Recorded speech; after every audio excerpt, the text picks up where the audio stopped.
What's going on, y'all? Definitely not the video I thought I was going to be making for y'all this week. For the past few months, I've had a trip to Nome, Alaska planned, where we were going to go and chase down the muskox, try to get some cool pictures of them in the springtime, especially now that there's enough light in the day. Unfortunately, that didn't pan out, obviously, with what's going on. So instead of that, I thought we would do a what's in my camera bag. What was I going to bring out to Nome to go and photograph the muskox, and what do I normally bring on a photography adventure, especially for wildlife. So without further ado, let's jump into it and talk about what's in my camera bag. So I guess first and foremost, we'll talk about what camera bag I use. So for the past maybe a little less than a year, I've been using the Low Pro 650 AW Trekker. It's not my favorite bag. It's just a bag that I trust, and it's a bag that holds all my gear, and it's weather sealed, and it's got the rain cover, and it does everything I need it to do. It doesn't really sit right on my back. I can never get comfortable with it for long distance hikes and things, but it is what it is. When you carry big, heavy gear, you gotta suck it up. What is nice about this bag is it does have the rain fly, or the rain protector that a lot of low pro bags have. That's like self-containing under it. You pull it out, it wraps over the bag if you get yourself caught in some inclement weather. So that is a really nice feature that I do enjoy with the bag. One thing I don't necessarily like about the bag is I can never find a good place for the tripod. It's got like these little buckles up top that allow you to buckle your tripod to the outside. But the issue with that is it always feels like it's pulling me backwards, like the center of gravity with a heavy tripod just isn't what I wish it was. But it is what it is. It opens from the front, which is not really my favorite, because then if you set it down in the snow or in the mud or whatever it is, you get all that weather on the straps and on the back where you carry it.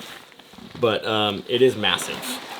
It holds everything. The little customizable pockets and dividers, whatever you want to call them. They're foamy inserts that you can adjust to fit your needs. It does, like I said, it does what I need it to do. It's not my favorite. It's not the best. It's not the worst. It's just a bag. You can adjust this. It's got a frame, a hard frame on the back, and you can adjust how it sits on your back, although not to the extent. These waistbands are awful. So these waistbands, it doesn't matter what you do, you cannot get them to feel right. But that's the bag.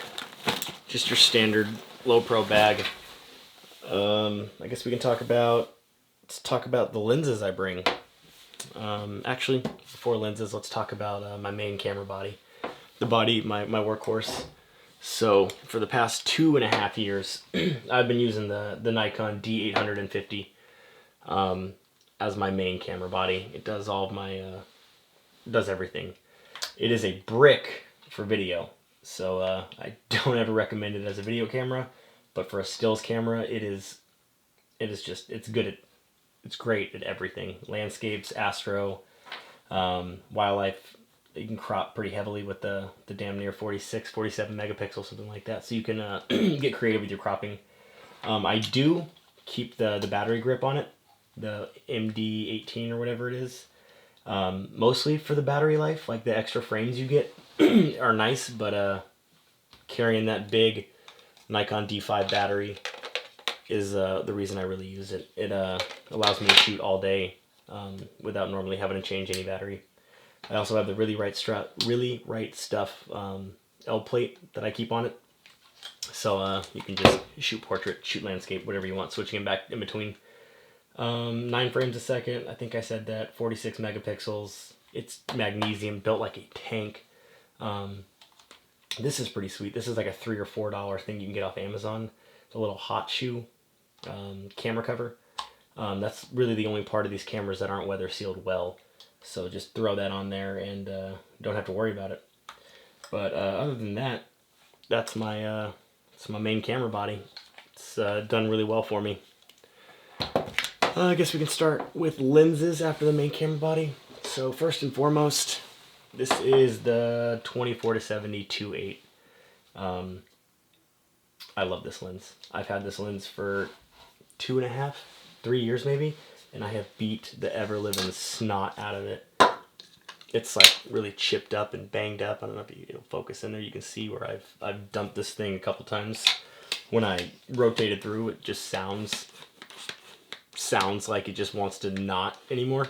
But the image quality is still phenomenal. The autofocus is snappy.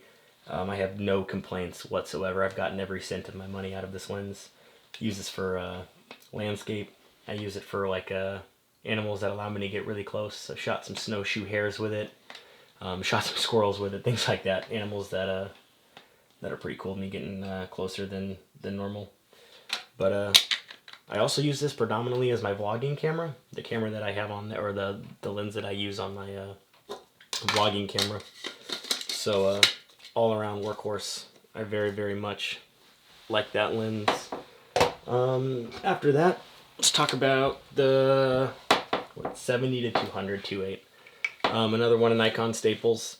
I've had this lens almost as long as I've had that lens, and this has been just as good to me. It's such a crucial focal length for wildlife photography. You can like really zoom in, snap in, compress the background like a telescopic lens, or you can, you know, step it all the way out. And 70 for me is pretty wide, so I use this a lot for panos, like mountain ranges or anything along those lines, landscapes predominantly, and it's been a workhorse for me as well. It's just an all-around good lens. So let's put that to the side, and now we can start talking about our my main super teles that I use. Now the difference in the teles that I use all have to do with what time of the year it is. So here in Alaska, from the end of October until like the beginning of March, there's just not enough hours of sunlight in the day to justify using like the 600 f4.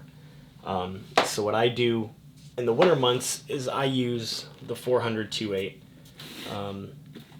It is another workhorse for me. It's heavy as all get out, but it's a great lens. What else can I really say about it? It's been really good to me. The weather sealing, I trust it. It's really important to have the 2.8 for me, especially during the winter months. How I look at it is like if I'm using the f4 and there's just not enough light, and I stop it all the way down to f4, and it gives me, like, let's say an example of 500th of a second shutter speed. Using the 2.8 allows me to stop down one more full stop of light to a 2.8, and then that 500th goes to 1,000th of a second, and that's really crucial for me, especially with like moving caribou or anything fast motion wise. Try to keep that shutter speed up as much as possible in the winter. Other than that though, really don't have much to say about it. It's been a phenomenal lens for me in the wintertime. I will say that it's incredibly hard sometimes to shoot wildlife at 2.8. If you are just a smidge off of your focus, if you think you're focusing on the eye and you're focusing on the ear just slightly behind it, it's going to throw it off. The depth of field it's inches. It's inches with the 2.8. So keep that in mind if you are going to plan on using the 400 2.8. It's really hard to get the focus correct, stopped all the way down.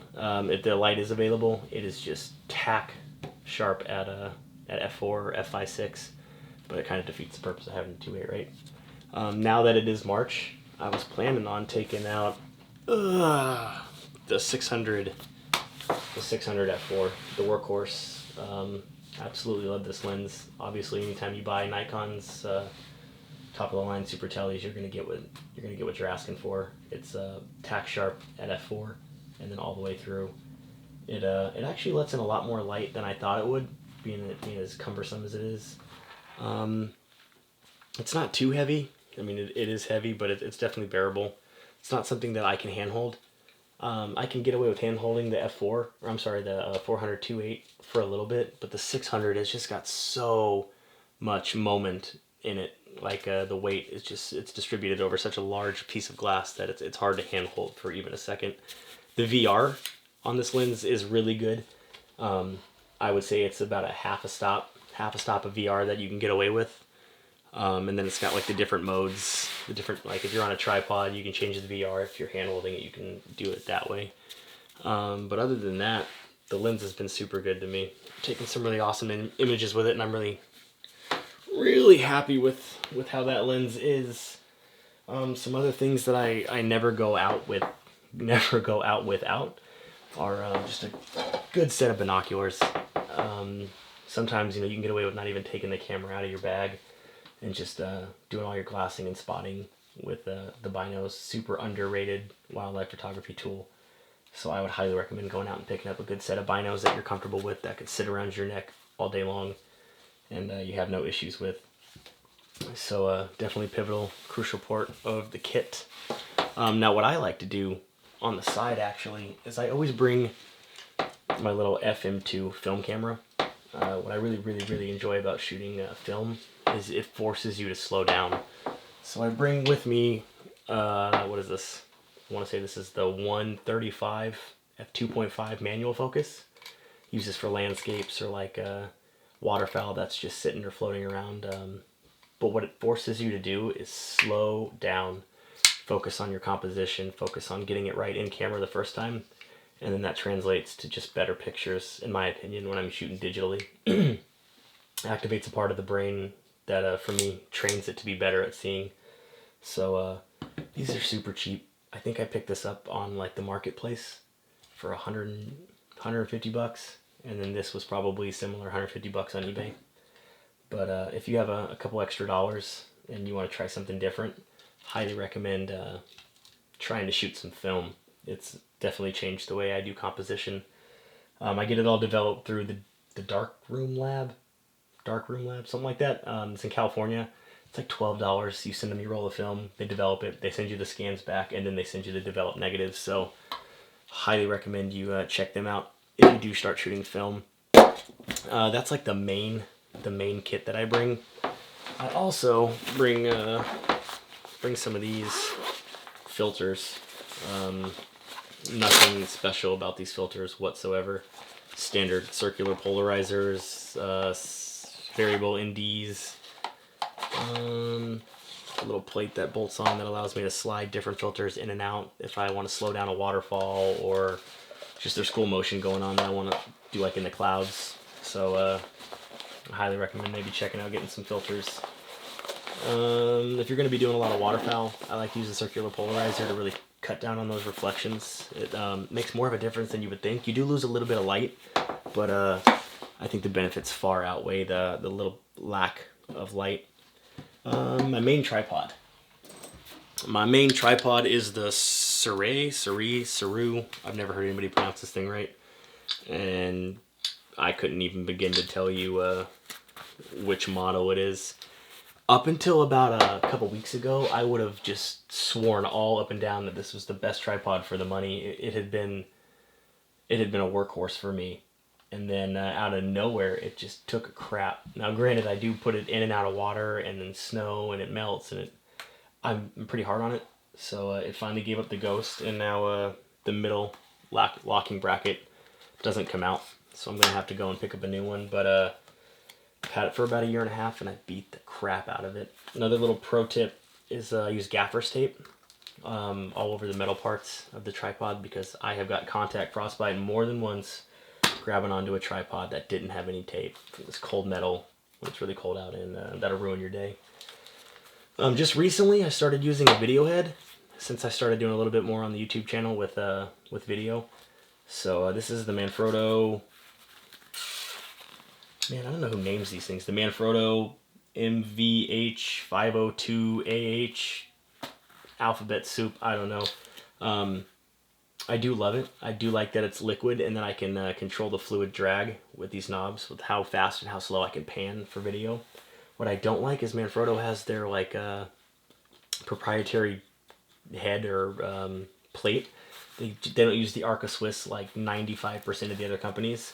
So it is kind of a pain in the ass to keep Manfrotto plates on the big telephoto lenses. What I do like, and what I used prior to switching to the video head for my main photography, was just a standard gimbal head. Nothing special about this gimbal head. It was a Saru gimbal head as well, and it is just a super workhorse for me.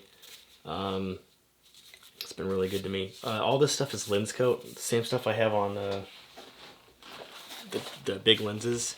I don't necessarily give a crap about the camo as much as I do just the protected layer that it adds to these. It's a little cushiony, and I bang and scratch these through the woods, trees and limbs and rocks, and so just having that little bit of protection on there is well worth the couple bucks you'll spend with lens coat to make sure your stuff is taken care of. But so I always bring the gimbal head just in case. What else do we bring with us? I bring your standard like cleaning kit. Bring a couple cleaning cloths, cleaning solutions, a rocket blower to clean out your sensor if you ever have it turned over. For me, a big one is a journal. I always bring just a little leather-bound journal with me when I go out doing wildlife photography. What's important for me is I don't write anything really crucial down. I write like the date, the temperature, the lat-long location, what was going on, some of the behavior of the animal or the animals. So what's important is looking back, on the next year, like, hey, what were the moose doing this time of year? Where were they at? Who were they hanging out with? You know what I mean? So it's really nice to keep just a daily log of what and where you see it, and what they were up to. It's made me a better wildlife photographer, so highly recommend keeping like a little journal with you. If you are going to do any backpacking that takes you off trail, back into some of the backwoods, doesn't even have to be Alaska, just in general, I swear by this Garmin Inreach. It's probably my favorite little piece of kit. It is a monthly subscription, which is kind of a pain in the butt. It's like a cell phone service that allows you to text and send waypoints and maps and track what you're doing and get yourself some direction. But the reason I have it is for that little SOS button right there. If you hit that button, it's going to notify emergency services to come and get you. So I never leave out into Alaska without that. But other than that, that's really all I do. I bring spare batteries, a couple of each. I think I bring 3 of the little ones, and I bring a couple of the big D5 batteries for the battery grip on the D850. The camera that I do for video is the Nikon Z6, and right now I have the 14-24 on there, just that wide angle that I use for like the Northern Lights, astronomy photography, things like that. And let me say, I was not expecting to enjoy the Nikon Z6 at all. I thought it was going to be just kind of gimmicky mirrorless camera, Come to find out, the thing is built like a rock. It is super rugged. I've had it out in -35 all day, and the weather sealing held up. So I didn't want to like it as much as I like it, but it's a really good camera. The microphone that I use when I'm doing vlogs is the Rode Mic Video Pro Plus. Just standard Video Pro Plus mic. It's been really good. I got the little dead cat thing on it that blocks out some of the wind noise when we're out there. And then like a little cheapy tripod to just stick in the snow with the vlogging camera. But other than that, that's all I bring out. The only change, like I said, has to do with the seasons, on whether I use the 400-2.8 or the 600 f4. But that's it. I wish I could have talked about this in front of some muskox with y'all. But hopefully you guys are all being safe and taking care of one another, especially in times like this. But we're going to get through this, and then we're going to get out there, and we're going to start chasing more animals. And I look forward to doing more videos with you guys in the future. So if you guys have any questions or want to know anything more, drop a comment below. And hope you guys are doing well and staying safe. Anyways, I'll talk to you guys in the next one.